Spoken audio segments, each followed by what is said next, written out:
Annapolis and Sterling, Virginia has issued a special marine warning for Chesapeake Bay from Pools Island to Sandy Point, Maryland, Chesapeake Bay from Sandy Point to North Beach, Maryland, Chester River to Queenstown, Maryland, Eastern Bay, until 6:45 p.m. At 5:20 p.m., a strong thunderstorm was located over Annapolis, moving east at 35 knots. Hazard, wind gusts 34 knots or greater. Source, radar indicated. Impact, boaters and small craft could be thrown overboard by suddenly higher winds and waves capsizing their vessel.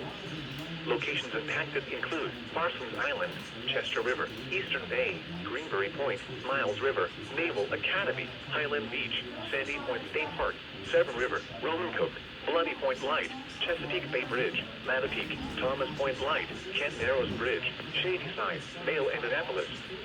Move to safe harbor until hazardous weather passes.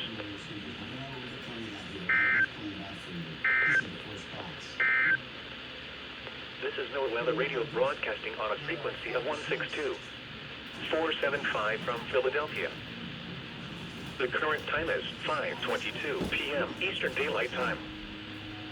The following river states data is for recreational use only.